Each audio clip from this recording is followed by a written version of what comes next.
So tonight we will show you what I have done in the past with great success and how it operates. Now, if I wanted something in this world, and who doesn't, I would formulate an act which would imply that I have it. And then in my imagination, I would simply, having performed that act, I would yield completely to this being within me to execute it.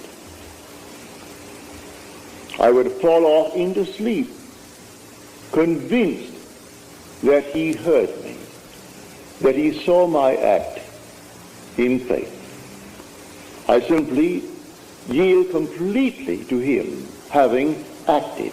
It's an act of self-commission. I perform the act. What act? I act as though I had what I sought.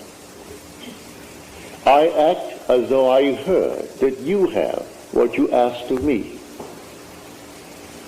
I perform an act, and then I yield completely to that depth of my own being, who is God, and allow him from that depth to externalize it for me. All I have to do is to completely yield to this being within me, for he has ways and means I, on this level of my being, know not of. I rise then under compulsion. And under this compulsion, I go through a series of events which will lead up to the fulfillment of that to which I yielded. I assume that it's done. And then I commune with myself and gave thanks within me that it is done. And it works in every way you want to be, and you name it. You want to be successful in the world of Caesar, in dollars and cents, nothing wrong with it. You want to be a successful doctor, successful lawyer, I don't care what it is. You want to be? Well, then formulate in your mind's eye what it would be like if it were true. How would you see the world if you were now the man that you would like to be? See it in your mind's eye, and then yield yourself completely to the depth of your own being. How do I do that? Simply fall asleep in the assumption. I dare to assume that I am the man that at the moment reason denies, and then fall asleep in that assumption, leaving it completely to the depth of my own being to externalize it in my world.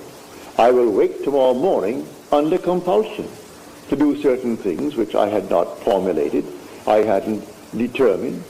I'll find I'll meet the right people. I'll do this, I'll do that, I'll do the other. And it all adds up towards the externalization of my assumption. So within you is that power, within you is that wisdom to do anything that you desire in this world. So this is the faith of which I speak. How do I do it? You can sit right here. When you go to bed at night, as you're told in the 4th Psalm, commune with your own self upon your bed and be silent. You don't commune with another, you commune with your own self. That's God. For the self of man is God. When you say I am, that's God. There is no other God. But you don't see him now. He has become invisible. The darkest night in the world was when God became invisible. He told the story to all of us before we set forth. Then he became invisible and took up his residence in us.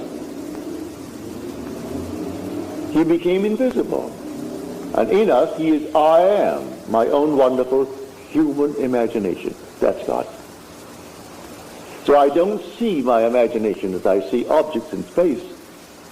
For imagination is the reality that is causing these objects in space. So I see the fruits of its activity, but I do not see it because it is invisible. The day will come, I will see it. I have seen him. He has no beginning, no end. He is the Ancient of Days. But he's infinite love. There's nothing but love. Yet he will wait on us just as swiftly and as indifferently when the will in us is evil as when it is good. For it is he who does all things. So I kill, I make alive. I wound, I heal. I do all these things, and none can deliver out of my hand. So if the will in man is evil, he will execute it. If it is good, he will execute it, because there is no other creator. So it is entirely up to man what he imagines. What am I going to imagine? But remember, when I imagine, I must imagine and then completely yield. That is faith. You've been taught to believe you're a worm. You came out of a swamp. And then suddenly you became a tadpole. Then you became something else. And finally you find yourself a man. Forget it. You are the gods who came down from heaven and assumed the restriction, the limitation of man. This is the limit of contraction, and you assumed it. And you're going to fulfill a definite purpose in man. And while you walk the earth as man, that predetermined plan will erupt within you, and the whole thing will unfold within you, beginning with the resurrection. The resurrection did not take place in the Near East, in some little place where they're looking for it now. It takes place in man. Man is where God is buried. The Holy Sepulchre is the skull of man. It's not in the Near East. The Bethlehem that they're talking about is in the skull of man. Zion, his holy place where he dwells, that's the skull of man. And the whole drama unfolds within man. And man awakens within himself to find himself completely sealed within his skull. And he comes out like a child being born out of his own skull. And then, a few months later, comes an explosion in his skull, and that compartment that contained the Son of God, who was his will, who was his wisdom, releases the Son. You would not let my soul remain in hell, said he, in the 16th Psalm. So he brings him up, he resurrects his son, and the son is David. And David looking at the Father, and the Father for the first time knows who he is. Memory returns. And the Father, the Son was the one who revealed him to himself. So the whole drama unfolds within man, and the whole thing is contained within the skull of man. Has nothing to do with anything on the outside. They're looking in vain, all the archaeologists, and they bring back all this nonsense. You are the Lord Jesus Christ. There is nothing outside of man. The whole drama takes place within man. It has nothing to do with anything outside. You're living in a world of shadows, and the drama is within. So let us now get back to this simple approach of faith. Do you know what you want, either for yourself or for another? Construct a scene which would imply the fulfillment of your dream. Just construct it. Enter into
just as though it were true.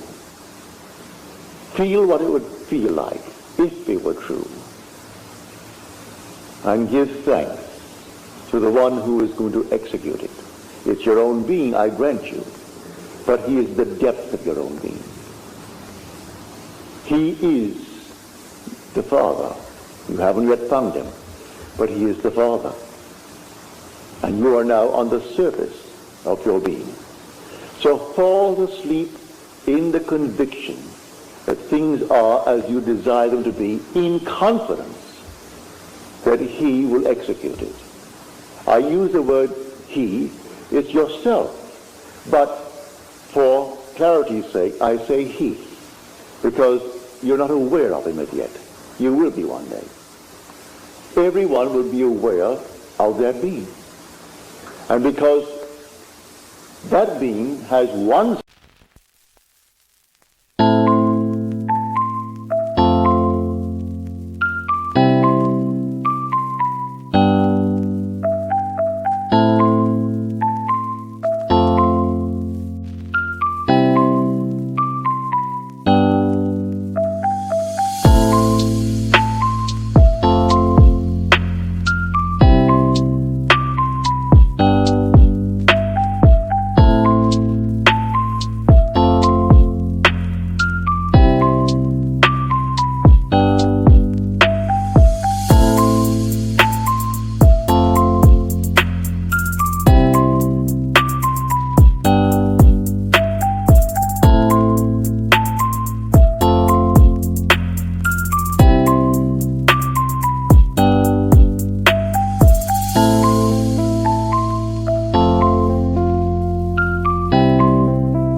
Son. And that one Son is the Son of all. We are one. There's only one. There aren't millions of gods, only one God. But the one God is made up of a brotherhood. And we are the brothers, raising ourselves to the level of the one God. But I've been sent to tell you this, and tell you I will and must. If only a few hear it, what does it matter? You hear it with conviction. Because I tell you the truth, it will last. I am not here to set up some little ism. I am not here to speculate and try to set up some little philosophical setup that may work. No. I want no church, no ism. just to tell you who you are. And you will tell it to others, and others will tell it, because in the end you're going to prove it to be true. You can't rub it out because it is true. All that I have told you is true. I'm not speculating. I'm not theorizing. I stood in the presence of the infinite being and his infinite love, and he embraced me. And he sent me after he embraced me. Therefore love embraced me. Therefore guided by love, we became one body. People are misled morning, noon, and night by so-called holy men. Forget it. Man comes to you telling you he's a holy person, turn around and start running. All these holy fellows, they just simply meet you and meet another crowd, and next thing they do, they run to the bank with what was in your pocket. Picked up one fellow here, he's flying off to Switzerland. He was in Spain after having collected a fortune.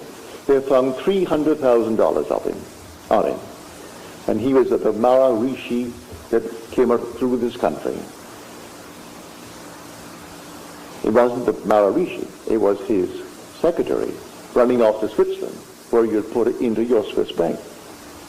And all the people fall for it morning, noon, and night. And so if you're taken over, you hate to hear it, because people hate to know that others know they were beguiled. And so those who gave their fortunes to him, $500 to teach them how to meditate about the nonsense in the world. Teach you how to meditate? It's just a simple, simple thing. You don't meditate on your navel. You don't meditate on any of these things whatsoever. You know what you want? What would the feeling be like if it were true? What would it be like? Assume the feeling of the wish fulfilled. Well, anyone can do that. A child can do that. What would it be like if it were true? That's meditating. Now yield completely. And the being within you will take that and externalize it for you. Meditating on your Kundalini fire and all this nonsense. Has nothing to do with it. I'm going into so-called diets. Diets will not commit you or commend you to God. He gave you a palate, didn't he? Or then exercise the palate too. And so I'm going to go on a certain diet. A friend of mine went on the diet of things that you should only feed parrots. Well, she isn't a parrot. Eating pumpkin seeds, eating all these things. If you really enjoy them, but don't tell me that you really enjoy them. Of course, you could acquire a taste for anything. I don't say you can't. But exercise that God-given gift. It's a palate. And simply enjoy it. So, to come down to the night's message on faith. By faith, the worlds were created by the Word of God. Faith does not give reality to the unseen things. Faith is loyalty to unseen reality. For this thing exists. All things exist. I tell you from my own experience that the entire world that is unseen to this world exists now. It actually exists. Not out there beyond the stars, right here. It's all existing right here. And the day will come that you will actually awake and you'll be able to step into these unnumbered sections of time. 1,000 years ago has not passed away. And 2,000 years from now is not something that is going to suddenly form itself. It is now. And you are simply in a section of time. And the day will come you'll be able to move into any section of time. All these things exist now. And the purpose of it all is simply to awaken. And when you awaken, who are you? You are the author of it all. You are God. God the Creator. But to come back to our wonderful approach tonight. You want a better job? You want more money? You want this? You want that? Don't be ashamed of it. Who gave you the urge? The Father did. You have the desire. It came from the depths of your own being. So He can execute it. He only asks you to have faith. Faith in what? Faith in him. Have faith in God. All right. Where is he? He is my own wonderful human imagination. I cannot see the fulfillment now, but he will do it. Well, now, assume that I am already the man that I want to be, and yield completely to that assumption and fall asleep. Just completely fall asleep and completely forget it. A lady who was here tonight, she called me up on the phone here just a few days ago and asked something of me. I will not tell you, it's too personal. But she asked me to please care for a certain thing. It's so simple. I sat in my chair after I spoke to her on the phone and heard her tell me. Well, she came back tonight and told me that it has happened. She is here. You see her here tonight. Drove all the way in from San Bernardino to tell me this story. And it simply worked. What did I do? It didn't cost me anything. Cost you nothing. What does it cost anyone to have faith in God? Why put a price on it? Why charge anyone? It costs nothing.